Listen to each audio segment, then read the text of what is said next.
Hello and welcome to the Storytelling with Puck podcast. We will, as always, start with a story. There once was a small child, happy in her own company, who loved music, art, and nature. She was full of fun and mischief and had daily adventures in her back garden, which backed onto the woods. Whenever she felt afraid, she would sing to herself in the dark, the words of the songs bringing comfort to her, and she would sing herself to sleep. As she grew, she started to hear a drum beat far away in the distance, which she could not resist. So one day, against her parents' wishes, she went to explore. She came across a witch who took away her music.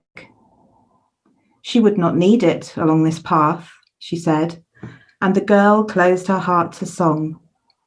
But she still heard the drum calling, calling. Then she came across a wise man who angrily told her to put down her sketchbook. She would not have space to carry this on the path ahead, he said, and he gave her a heavy rock to carry in its stead. The drum still called to her as she dragged her feet forward across the dales and hills, calling, calling, calling.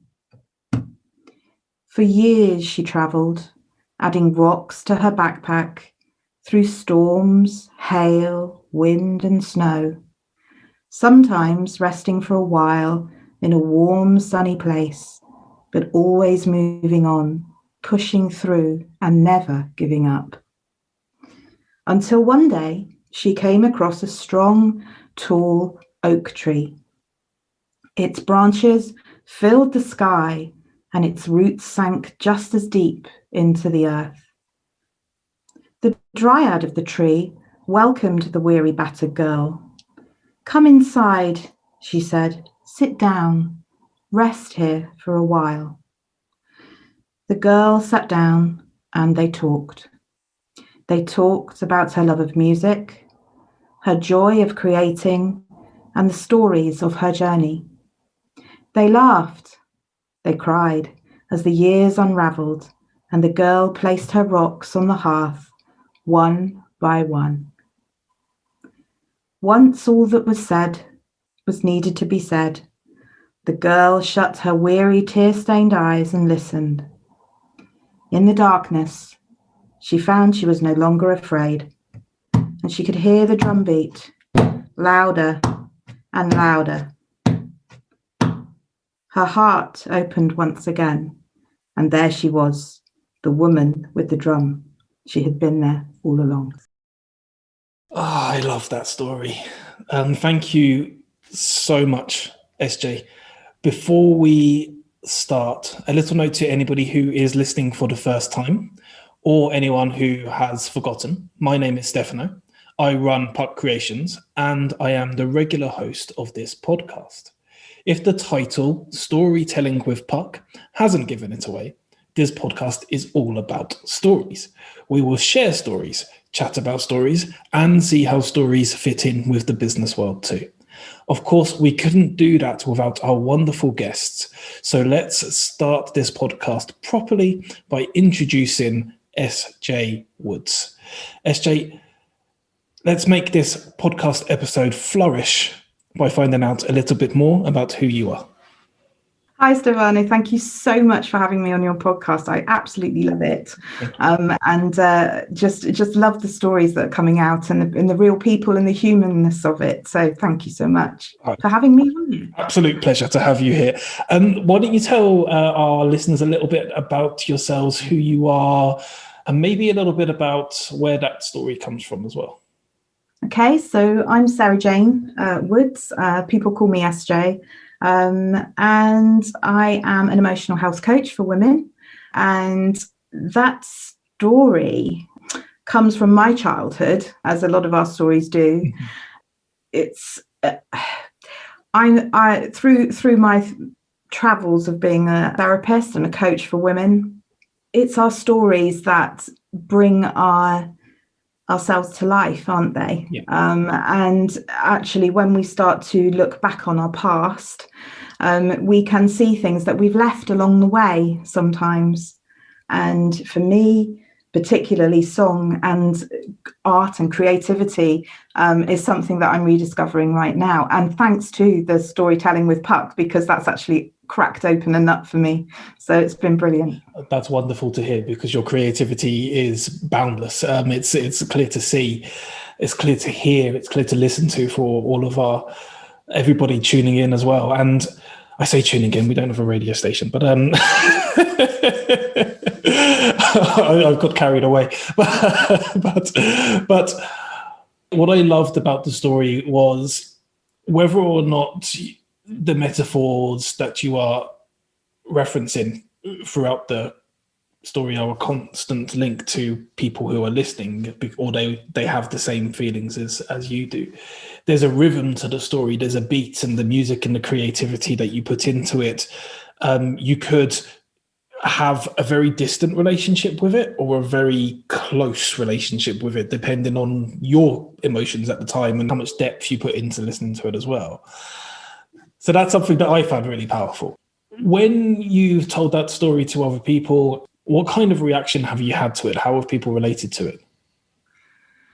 Oh gosh, in all sorts of different ways. So women particularly seem to. It's great that you do relate to it. I spend a lot of my time with women, and that's not to the detriment of men. I think men are wonderful creatures as well.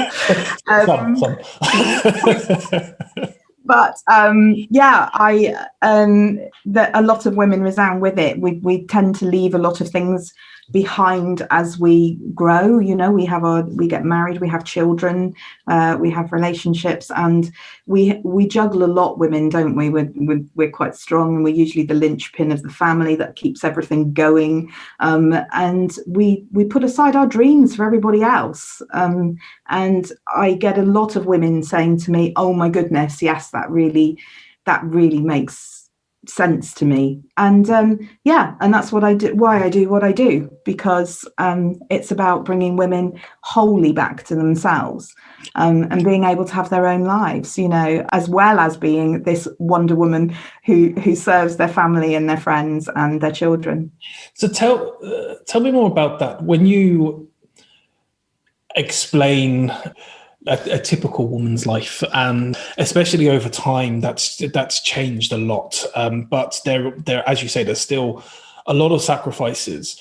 Interestingly, I was watching, I don't know if you call it Z or Z, it's an American show, but about Scott F. Fitzgerald and Zelda, his partner. And it's only one series long, but it talks about him being a writer and how he is constantly trying to have his space and write what he wants to write, but actually he's also constantly stealing from Zelda's diary and the things that she writes. And she is an amazing writer in herself, but the idea of her ever being what she wants to be and being free and being allowed to be published is unheard of. It would have been unspeakable in the times that they were talking about.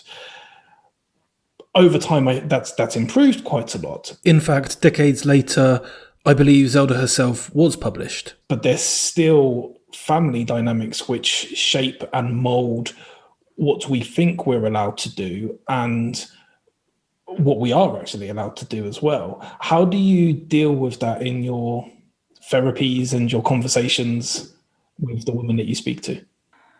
Well, really, I mean, everybody's individual, aren't they? So everybody's got their own story, and that's what I love about human beings in general. We all are just a mixture of the experiences that we've had, and that's all we are, really.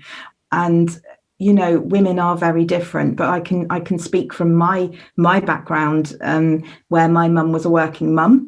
She was quite forwardly advanced for her age group, because she was an older mum for me as well. My sister is 11 years older than me. Okay. So I'm quite the baby of the family. And I was always the black sheep of the family as well. And I know you talk about black sheep sometimes, which always makes me smile. So the generations, my mum was out at work full time when I was little. She gave me my work ethic, which is great. But she also, everything had to be perfect. So we lived in a perfect house. It was like a show home. Everything was how she did it. I will never know, because mine certainly doesn't look like that. But she was amazing, and she gave me all the strengths that I have. But also, when difficult situations came up, she couldn't deal with them. She would just put them to one side and move on. There was no emotion there at all. We couldn't talk about emotions. And children were more to be seen and not heard. And she was more worried about what the neighbours thought about the family than what we thought about ourselves. And it was that kind of thing. But it was that kind of era. Yeah. And I get it. I absolutely get it. I mean, when you think my parents grew up in the war, so actually that they went through so much trauma in their young lives that actually growing up through that, they had to have coping strategies, and their coping strategy was, we don't think about it, we just look at the next day and we just carry on. Right. And that's where it comes from, isn't it? It's actually, it's a natural thing that our bodies do. We shut down trauma because actually we don't want to think about it and we move on. Yeah. So sorry to interrupt, but yes, it's true. Again, I say this quite a lot on these episodes. I'm not a therapist, so my opinion is just my opinion. You are actually a therapist, so that helps. All the answers, though. No, that's true, but still, it helps. At least we can look at a professional opinion this time. But something that I find, because I agree with your point, is that we definitely do. All of us, men, women, just humans, we bottle things up and we don't want to talk about the hardest things. Nowadays, we're encouraged more, I believe, to talk about things. We're encouraged more to be free and to let ourselves go.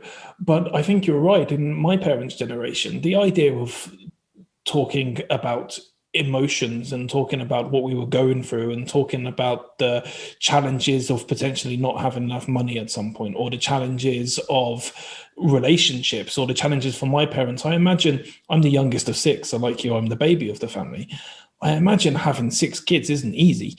I currently don't have any children, but I imagine having 6 kids is almost impossible at times. But the idea that they would ever complain, that they would ever talk about it as being a negative or anything other than what's next, what are we doing next, how are we progressing, how are we moving forward, it just wouldn't have happened.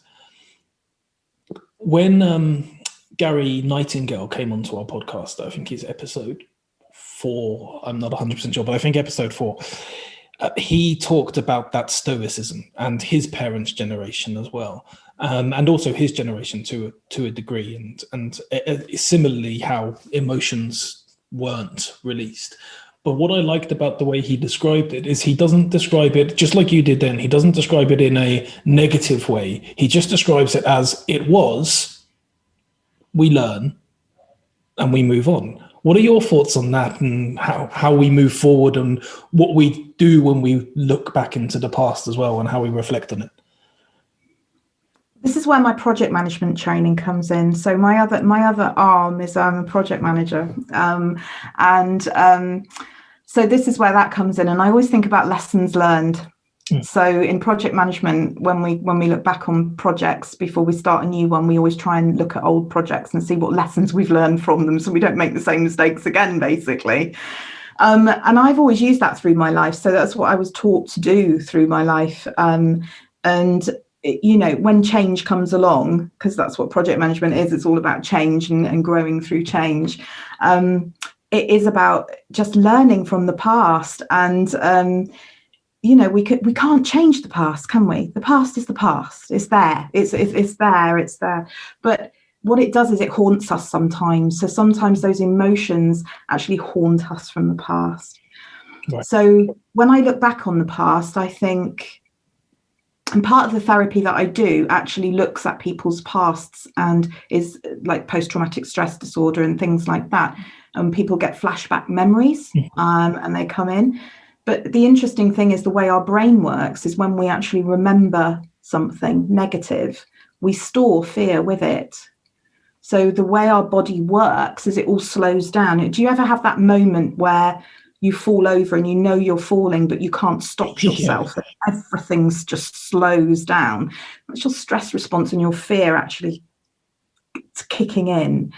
And when we remember that, we remember it with that little bit of fear. So when someone is traumatized and they remember that fear, the fear is attached to the memory. Okay. So if we can go back to that memory and we can desensitize that fear, then actually we don't take that into the future with us. And that's what I specialize in. But it's difficult, isn't it? It's I've always been positive. I've always been a half full cup kind of girl. Just go for it, and just do what you want to do. It gets me into trouble, not, but that's okay. But also, having been through my journey through the therapies as well, and actually learning what I needed to learn to be who I am today, I had to learn all these things that I learned through my past.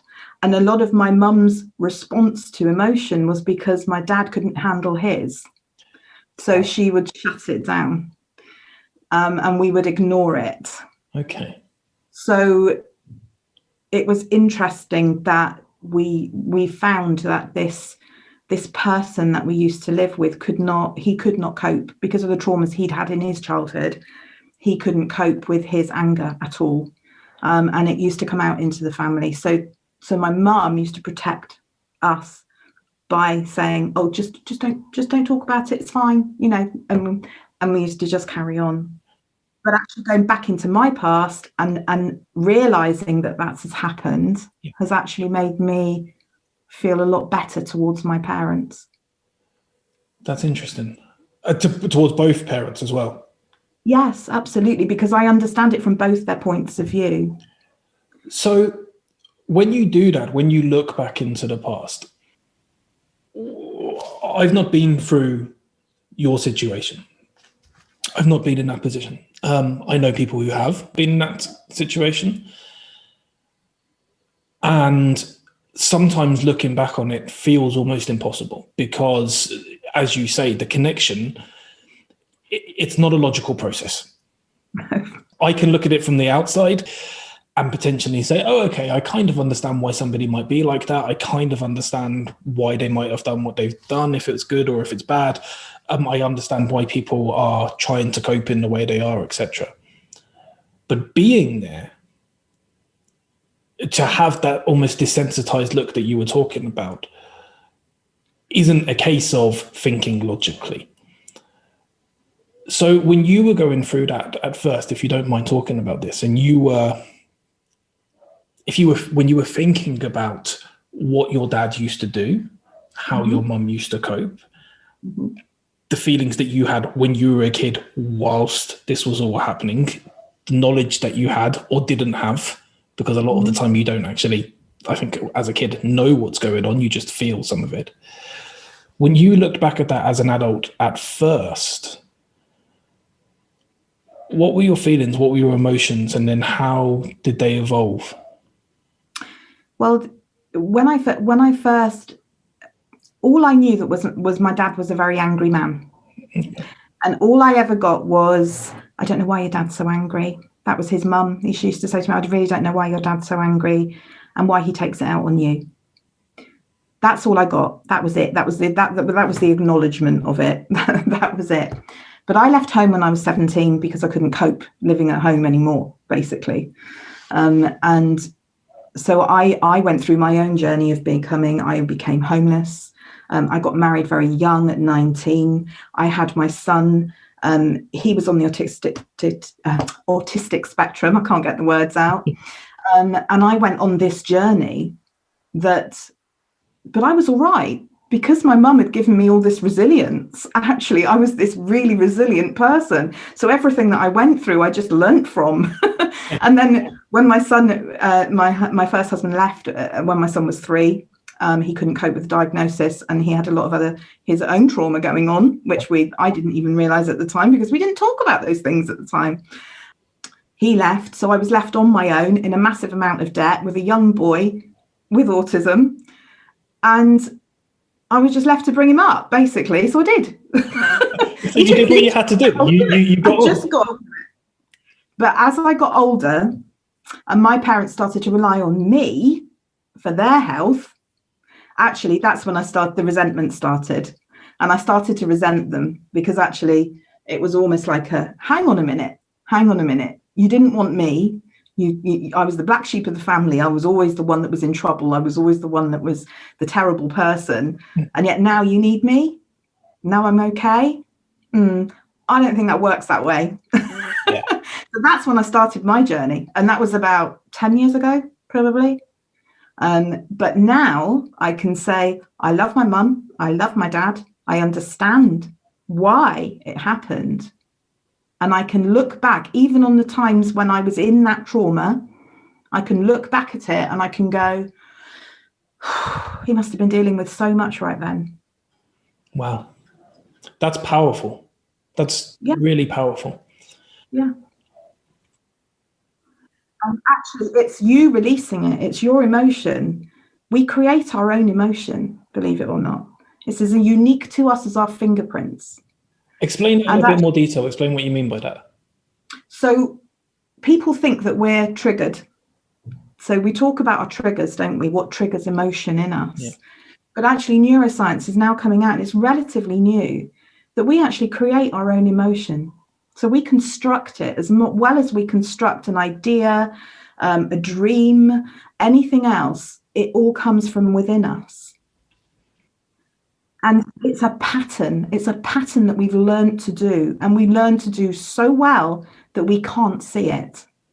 That's interesting because it feeds in to a degree to, I meditate quite a lot. I use guided meditation via an app, and sometimes I just meditate self-guided. And a big part of meditation is learning to acknowledge what we can and we can't control. And that comes to emotion as well. It comes to understanding that you're going to have feelings, you're going to have thoughts.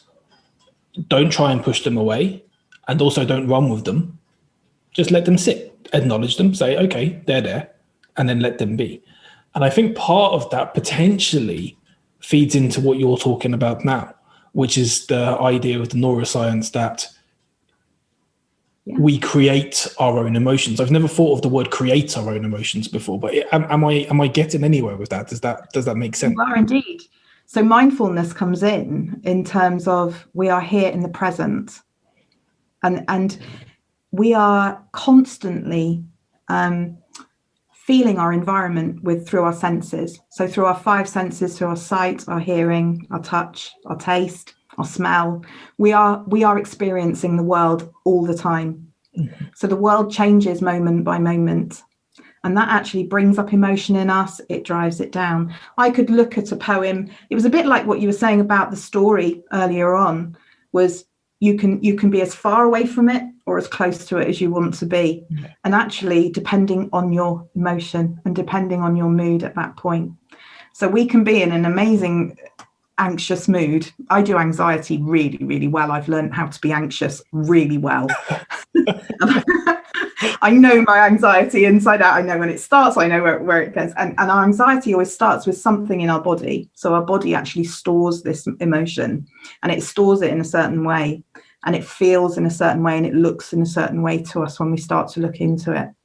And when we start to actually recognize what it is and how it rises in us, we can recognize it quicker and quicker and quicker as it comes into us. And then we can go, no, that's not going to serve me right now. I can actually put that to one side and I can do something else. Okay.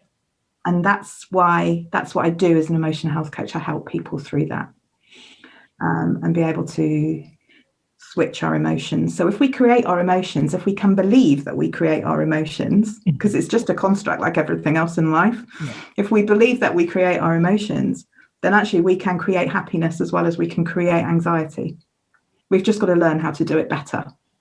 That makes a lot of sense. It really does make a lot of sense. I'm not sure if it will make sense to everyone, genuinely, because it's a hard thing to get your head around. It really is. It is such a new thing. Yeah. There is a book called How Emotions Are Made by Lisa Feldman Barrett. Okay. And it is all the neuroscience behind this. And it is, she is a scientist, top scientist in her field. And What I love about the idea of that book, and what I love about when you introduced the concept, you introduced it as neuroscience, is that sometimes when people talk about emotions and sometimes when people talk about therapy, they think it's all fluffy.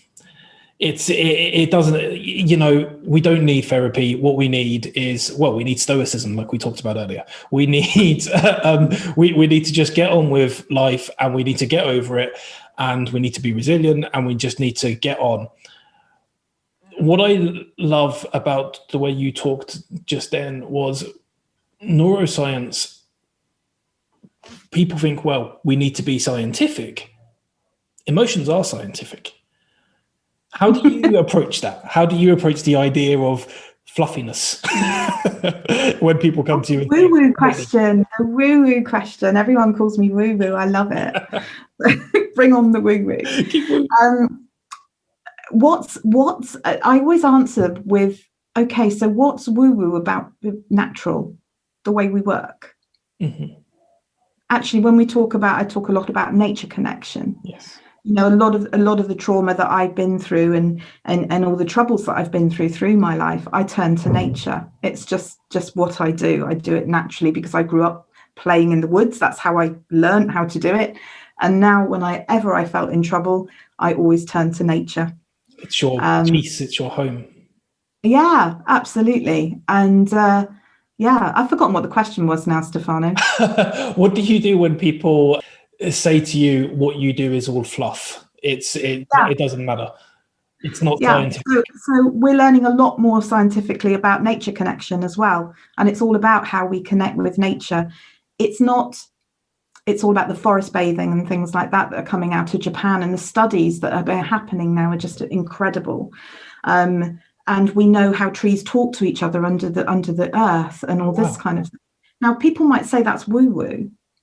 But actually, the science now is backing it up. We've got university students doing master's degrees on it. It's incredible. Look at the University of Derby. They're doing amazing work on nature connection and science behind it.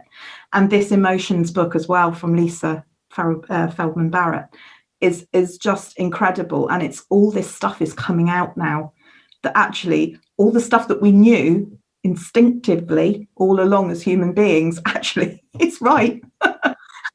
Fighting it for so long. The evidence is coming along now. The evidence actually us, and once we release ourselves back to nature, because we are nature. That's what people forget. They see nature as a separate entity. Actually, we're in it. We're there, baby. We are nature. That's how we're born. That's how we'll die. We are nature. So actually, if we don't appreciate the fact that we are nature, then I'm sorry, but if you think it's woo-woo, then yeah. I think it's important for people to realize that it's not woo-woo for themselves as much as anything else, because the idea to play to the business world a little bit and to what we do and why we tell stories constantly and why we are always encouraging other people to tell stories is because of emotion. It's because of that connection. It's because of the links that we have that are almost unspoken. Words cannot describe sometimes the feelings that we get. It's almost impossible to do. And when people talk about sales and marketing, some people say, I never buy anything out of emotion. I'm purely a logical person. I only ever think about consequence A and consequence B. I'm sorry, but it's a pure lie. Every single one of, maybe not even an intentional lie, but it's definitely a misjudgment. Every single one of us buy through emotion, and we back up what we then buy through logic. And in some ways, I think what you're talking about now with the science backing up our instincts is kind of playing along those lines too. And emotion is really important. And if we can get in touch with it and understand it better and almost make emotion logical in some ways, then maybe we can all connect a little bit better. So that's part of the reason that we do what we do as well. It's interesting, isn't it? Because when you're in project management, they say we have to win the hearts and minds of people to bring them along with the change. It's exactly the same thing, isn't it? Yeah, exactly. Actually, we have to give them a desire and a why and a purpose of why they need to change. And then if they see that, then they'll change easier than if they don't. Yeah. So it's all linked to the heart. And you know, it's amazing actually when you start to look into the science behind all this, because it just works. And what you were saying about not having enough words to describe our emotions, I'm just doing some research at the moment into words that are, I can't repeat any at the moment, but there's loads and loads of words in different languages that describe different emotions. We are very we don't have a very large vocabulary for emotions in England, in the UK. So the English language doesn't have a lot of granularity within their emotions. And this is part of emotional health. If we have more words to describe how we feel and we're able to label them with words, then we can then share those and understand them more. But because we don't, you know, we're angry, we're in fear, we love, you know, all those kind of things. Actually, if we can't describe them, how can we talk about them? How can we talk about them and understand them better? It's interesting. There's a Dutch word called gezellig, which kind of means cozy, warm. But again, there's no real English translation for it. I'm not describing it very well because it's very difficult to describe exactly what it means. I think the closest way I can describe it is probably by saying, I'm not going to pronounce this correctly. In Finnish, they have the word hygge or something along those lines. It's almost a synonym or a Dutch translation for that. And I know that some people know the Finnish word better than they know the Dutch word, so maybe that will help. But as you say, it's weird that we don't have it in the English language. We do have different ways of describing things with combinations of words, though, which is something that you do very well in your poetry and in your stories. And we've just been talking about the soul. So I was wondering if maybe you would be willing to do a bit of soul singing for us. Most definitely. So this is very short and sweet, but it's what nature means to me. Before we find out what nature means to SJ, now is probably a good time to remind you that you are listening to episode 14 of the Storytelling with Buck podcast. So far, we've been privileged to be able to beat our drums to SJ's rhythm. We've discovered more about what inspired SJ's opening story, and we've also discovered a little about how things have changed for SJ over time. As you continue to listen, you will hear us dig deeper into the world of emotion to discover SJ's connection to forest bathing. Plus, we'll talk about how project management connects with stories and emotions too. Of course, before this episode ends, we will read a story from Puck Creations. So, SJ, when you're ready, let's have some soul singing. So the sea, her waves, they dance for me, dance with me. The sky, his clouds, he opens me, smiles for me. The birds, their joy, they sing to me, sing with me. The earth, I walk, it comforts me, speaks with me. And the wind, the leaves, whisper to my soul. That's so beautiful. Is that how you feel when you were in nature? Yeah, nature's joy to me. It's absolute joy. You know, I can go out and walk along the beach. I have two main places where I go. So if I want to dream or I want to create or I really want to sort of inspire myself, I walk by the sea. I'm very lucky where I live. I live by amazing beaches and things like that. So if I want inspiration, I go somewhere where there's big sky. I call it big sky, and I just love it because it just opens up the mind, and you can just start to dream and really look at the clouds. And then when I'm feeling a little low or I feel like I need some comfort, I go to the trees, because the trees are always my friends. And people think I'm nuts, but actually, I've been really happy through COVID. Because you've been able to. I haven't really changed what I do. So I still go out and play in the woods with the squirrels and the birds. And it just brings me such joy. So that's how I connect to my joy. And we just need to be able to connect to our joy and our happiness easier than we connect to our anxiety and our stress and our trauma and everything else that goes on in our lives. It's really important that we talk about it. Don't get me wrong. It is really important that we talk about it, because it will come up to bite you if you don't later on in life. But also, we don't have to dwell with it. We can learn from it and we can move on. That's a really important point, I think. So we can discuss, and actually discussing it helps us not to dwell.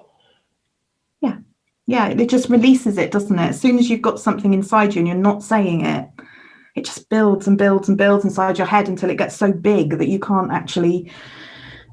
let it out.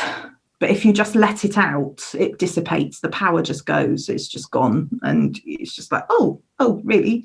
Oh, well, nobody really cares. Oh, great. That's fine then. So it is, but we have so many inhibitions, don't we? Particularly in the UK, we're quite stiff upper lip, and we don't like to show things off, Yeah. So it's a thing, and it's about just being okay to be you. That's something we concentrate on quite a lot too. And actually, it's important to, I think, sometimes reflect and understand who you are. And again, so, going away from the idea of fluffiness, bringing it back to business. And when we talk to our clients, we talk about defining their brand and understanding who they truly are. And that all connects with emotion, and that all connects with stories too. What I'm now interested in finding out a little bit more about is when you're doing your project management. As we've mentioned, that is another side to who you are, as the project management. And I know I've managed some projects, and my partner manages projects as well. And a lot of the management behind that is logical. It's process driven. It's working out how A gets to B and where the arrows go. But how would you say that emotions and stories play a part in project management? Oh, that's a good one. Projects are run by people. They're not run by processes. If you don't get the human side of projects right, you're not going to get anywhere, because actually, as a project manager, you quite often you don't have any managerial responsibilities for people that are on the project. Actually, they're just coming into the project to do their bit and then move away. Yeah. So if you don't get on with people and you don't connect in some way, and stories are such a great way to connect, aren't they? They're how we find our commonality. So if we can't do that with people on a project, your project ain't going anywhere. So it doesn't matter how good you are with processes and procedures. This is the way I see it. And as I say, I've got a weird mind, so it might not. I like weird minds. You're all good. For me, the processes and procedures are there as a backbone. They're there to actually give you the backbone of the project, to say where you're going, to give you the roadmap. But any plan needs to be adaptable nowadays, because look at the change that we're having at the moment. Everything's got to be fairly agile and light, because you can't plan a day ahead now, let alone a month or 6 months or a year. So actually having what they call a roadmap, and my husband hates me using that word because the UK government uses it a lot. We have great arguments about it over the dinner table. But yeah, having a roadmap is really helpful, because it helps you to see what you're doing, and you're actually designing something by design, aren't you? You're actually saying purposefully, this is what I want, and this is when I'm going to get there and how it's going to do. But actually SMART goals about putting timescales and stuff like that to it, they can be helpful if it's a very small thing. Mm-hmm. If it's a big thing, I project manage in service design. So I literally bring user experience as well into service design. Okay. So I've worked for health and social care for the last 8 years. And the best projects are the ones that have the service users involved in designing the service, because actually you want to put your end user into the service to actually say, what do you need? Yeah. What are we doing this for? Yeah. So that's where people and passion and projects, and I only ever work on projects that I know will help people in the end. That's my thing. I don't work on other projects because they don't juice me. I've got to have some sort of emotional connection to the outcome of the project. Okay, that makes sense. And what I find interesting as well is that's because it motivates you. Yeah, absolutely. And you understand that, I think, intrinsically because of what you do away from project management too. Sometimes it seems that in businesses, when a project is needed, the people who are running the project, or at least the people who are running the project, expect that people should just want to do the project because, well, it's part of the business and we need to do a project. But a key part of any business and a key part of any project is motivating people. And that all comes down to understanding not just what the end user needs at the end of the project, not just what the end goal is, but also all of the people in between. What did they want to gain? Is it that, for example, somebody who's coming into the project and is maybe working on a particular technology has some kind of dream of making something bigger than they've ever made before? And can you give them that opportunity? Because that will emotionally connect to them. And when we talk about emotions, I often find that people seem to think, well, emotions are one of a few. So you're either very, very happy or you're very, very sad. And it's all about giving people big hugs to make them feel warm. But people forget about the other emotions that go along, such as your ego, things like anger, things like, because you've mentioned anger a few times today as well, excitement. All of these different emotions play into what motivate people. And for me, when it comes to business and when it comes to project management and when it comes to both internal and external communications, and the reason we focus on emotions so much is because they're the motivating drivers. They are what encourage people to come with you and to want to help you and potentially to want to buy from you if you're thinking from that point of view as well. And so when you talk about project management just then, and you talked about how people are behind project management, that really resonated with me. And so I really appreciate the way you described that. It's fantastic. Now, a little before we talked about project management, you mentioned something which I'm not sure if many of our listeners will have heard before. And you talked about forest bathing. What is that? And is there, maybe you've got a different way that you can describe it? Well, I have a little story. So this is how I use forest bathing. Forest bathing basically has come from Japan, and it's Shinron Yoku, and I probably have pronounced that completely incorrectly. But it is scientifically proven to help with anxiety, stress, and all sorts of things. And they're a very stressed race, the Japanese. You know, they're very purposeful driven, aren't they? Still from them when they're very young. And all the science that's coming out of this now, there are now societies where you can learn to forest bathe. But what I've found through my life is I actually do it quite naturally because it's just the way that I've always coped with stress and anxiety. But this is a poem about what it feels like. Okay, brilliant. So I woke up feeling broken from yesterday, knowing I had a choice to sit within this or to create a different energy for today. So I chose to walk out of my front door, music pumping in my ears to drown out the negative voices, bringing me alive again as I march purposely towards a future feeling. Not needing to know where I was going, no conscious thought, just an instinctive draw to reach a place that I needed. And now, here I stand bathing in the sun, listening to the birds chatter as they fly about their business, watching my breath drift wildly into the air to dance before me, softening my gaze out onto the frosty heath, sapling trees standing, different shapes, knowing their purpose, knowing that in their seeds, in their DNA, that they had something to be, something to do on this earth that no one could stop them because it was planted deep within.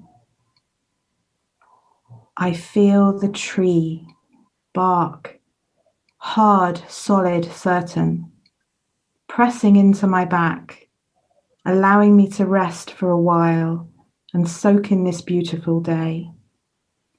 Peace and serenity start to fill me with a deep happiness as I draw all this beauty within, and I gently close my eyes and send my roots deep into the ground. I imagine drawing the grounding earth up through my feet. A warmth and glow travels from deep, deep below, and I feel the energy draw up into my toes. With this, I can feel light and love for my new day. I know as it travels, it warms me deeply through my stomach, giving me strength, knowing that I have creativity coming up into my heart space and just allowing it to be. Enjoying that feeling, the smell of pine tree above me, the footsteps of a stranger walking past this place, my heart warming my smile, which travels up through my face, relaxing my temples and up into my head. There I am. Good morning. It's not the morning, but good morning. I feel like I was there with you. I feel at peace. It's really wonderful, really wonderful. Thank you for sharing another great story, and for letting us be there with you and experiencing what you were experiencing as you forest bathed. It's incredible how stories do generate that. They generate that feeling that we are with the narrator. We are with the characters in the story. And sometimes those characters are real and you're expressing your own feelings, and sometimes those characters are fictional, but we get brought into that world. We get brought into somebody else's place. And I love that. Also, what you did there, which I think is another benefit of stories, is you explained what forest bathing was without overly explaining what forest bathing was. Mansplain it. Hang on a second. Genuinely, there's no, well, now then, all of you poor little listeners, let me explain to you exactly what forest bathing is as I tap you on the head. This is the feeling that I have when I forest bathe, and this is what it means to me. If you want to get behind the exact details of what it means, then you can find that out on Google. But if you want to get behind the feelings and what forest bathing means, then let's tell a story and explain it that way and get people to understand it on a deeper level, I think is kind of how I felt you were explaining it with your story there.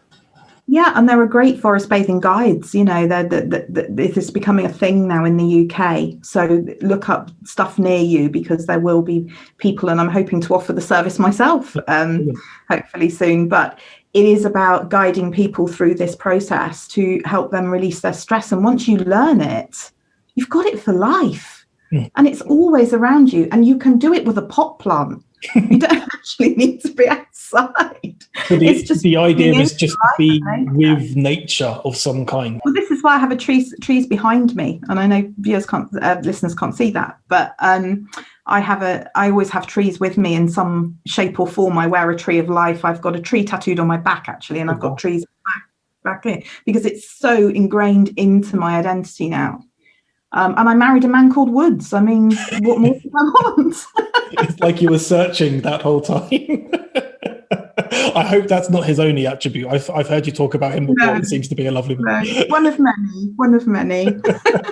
Still, it's a nice bonus. It's definitely a nice bonus. Yeah. Yeah. Fantastic. So if people want your help with any of the things we've talked about today, if they either want support with project management, or if they need help with any kind of therapy, or if eventually they would like to go forest bathing, can you tell people where they can find you? Yeah, of course. I hang out a lot on LinkedIn. That's how we met, wasn't it? Through a mutual friend. And I have a website. 2 seconds. We should mention that mutual friend because she's fantastic, and she set up a networking meeting which we met in. Her name is Trisha Lewis, and she will be a guest on this podcast at some point in April too. But sorry, keep going and explain. Yay, that's great news. Yes, I've got a website, sarahjanewoods.com. I have a blog, and hopefully in the next couple of months, and I'm going to have to do it now, setting up my YouTube channel. So yeah, there's a few videos out there, but I want to get some of this stuff out on video just to help people. Yeah, and talking about therapeutic writing as well, because I think it is very, very therapeutic to write your own story. We all have stories. That's a lovely segue actually to talk about that now, because I've noticed you talk about therapeutic writing before. What does it do? How does it help you? It's funny. It's another thing that I've turned to all my life, funnily enough, and I've always had a journal. So every night I journal my gratitude for whatever I have at that point in my life, and it keeps me grounded, and it keeps me whole, and it keeps me sane most of the time. But actually, therapeutic writing, you can write as much or as little as you want. You can explore your past and find the patterns and behaviors that actually have not served you or served you well. And any client that works with me, I always ask them to keep a journal. And just to, if an emotion comes up for them, what was the surroundings around that, and how did that, how did that manifest, and what impact does it have on you? So if that emotion is particularly negative and it stops you doing something, then that's something we need to sort out, because actually you don't need to feel that way. So does it need to be writing to be able to do that, or could it be if people aren't comfortable with words and aren't able to express themselves with writing very well, could they draw something? Could they? Yeah, you can get it out in any way. So that's why there's art therapy, there's sound therapy, there's all sorts of things. So it's about getting it out of you and seeing it as a different, just seeing it objectively, being able to even talk to it. Okay. People are slightly nervous around that because of schizophrenia and things like that, but actually being able to see and talk to parts of yourself is really quite a healthy thing to do. It's interesting because we do all have so many different parts of us. We do have all of these different elements that make us who we are, yet we often don't acknowledge them as different parts. I'm actually going to steal something that I know you were on another podcast with Trisha, the aforementioned Trisha Lewis. Trisha Lewis, don't know why that was so hard to say, a few months back, and I listened to it, and it was a wonderful podcast. And I think you explained something on there. I'd like it to come from you, because I can't remember the exact words, but something about pieces. Maybe you can. Do you have a memory of what you said? Oh gosh, it's a long time ago. Yes. We need to fall apart sometimes to see all the pieces. I absolutely loved that then. And sorry, Trisha, for stealing it, but I love it today as well. So it is my saying. It's your saying. So I feel like I'm allowed. Yeah, we do. Sometimes we have to have a day, we have to have a time in our lives to fall apart, because if we don't, you just can't see them, can you? No. So that's beautiful. I really like it. Okay, so people now know where they can find you, which is wonderful.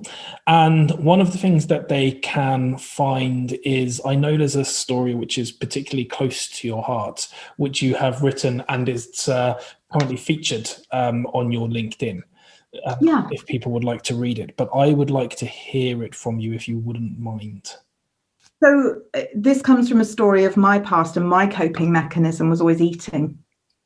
So there's more detail in the blog, in the article that I've put on LinkedIn, but so do check it out there. But this is the ode and a letter to my obesity. Hello, obesity, my old friend. You've come to dance with me again. The halls of my mind, where you once flourished and grew, have now changed, and I feel slightly askew. I can see you now as you really are, my guardian, my comfort, my protector. You were how I expressed myself as I learnt not to feel. When I grew up and the teenage angst slowed to a dull roar, with angry clothes and hair that shut away the world, I used you more and more to cope with the life and relationships that I had chosen to prop me up in the world and keep a roof over my head. I let other hurt ones abuse my mind as I let you abuse my body. The sweet lure of sickly chocolate when I felt alone or unloved protected me, as I stuffed my face with anything so I just didn't have to feel. The bulk of you inside me filled an empty hole of belonging. You wanted me. You made me feel whole and big and noticeable.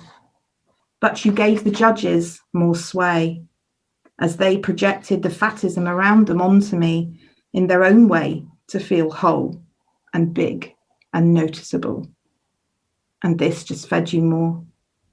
No one listened or tried to understand why I was like I was. They just said, get on with it, set a goal. So I did. And every day I monitored what I put into my mouth and how much I moved my body. And the scale number tumbled to a level where it had stayed for months and years. Ups and downs in between, but never moving to where I truly yearned for it to be, back when I was young, innocent, and whole. I understood that stress was your bedfellow. So I learned how stress affected my body, how it kick-started my appetite and familiar behaviours of my guilt and shame-filled inner critic. It became easier to blame stress for my eating, so I learned how to calm my breathing, to gain control over my body responses, to stop my addiction to stress. And as I grew calmer, I grew stronger. I then named my emotions one by one and learned how I had become the way I was, knowing that my identity was so woven into you that you had become a part of me, which saw through my eyes and my heart. But I can see you now. I see the insidiousness of your allure, how you tempt me with the stories when I'm tired. If I'm run down or upset, you come back to visit, wheezing your way back through old pathways of my subconscious mind. And I'm here, telling you now, I see you and I know you.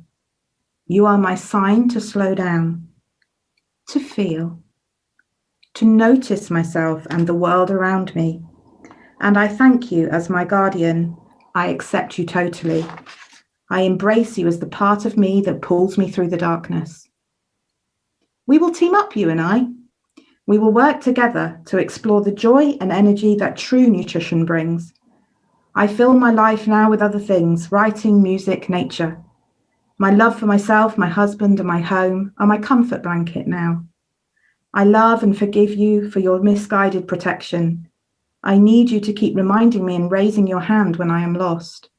I may not choose to feed you in the same ways, but I no longer need you to use you to punish me, just to nourish me.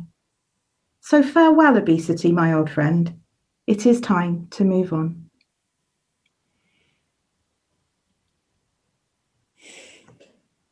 Just fantastic. And it's also the perfect example, I think, of writing therapy. It explains it in a way that trying to explain it would never work. And it's also a great time to say thank you very much for joining us on the Storytelling with Puck podcast. And thank you for sharing so many stories today, including a large part of your own story. Through the different stories that you shared, it has been genuinely wonderful to have you with us. SJ, Sarah Jane, thank you so much.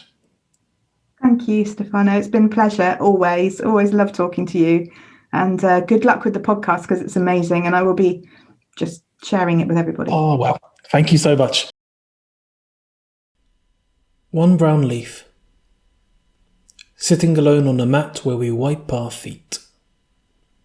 She had become hard and brittle in her solitary confinement, All of her colour was drained. One brown leaf. Autumn had long passed, winter was fading into memory, and spring was in bloom.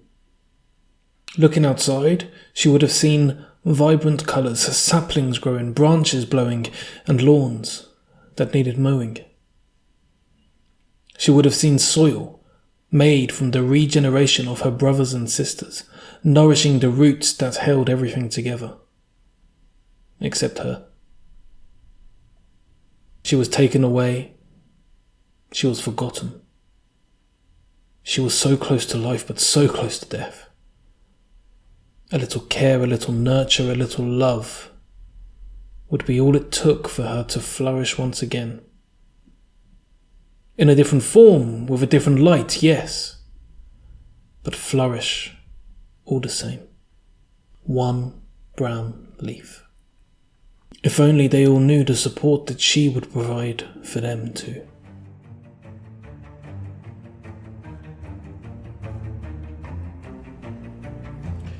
You've just been listening to the Storytelling with Puck podcast.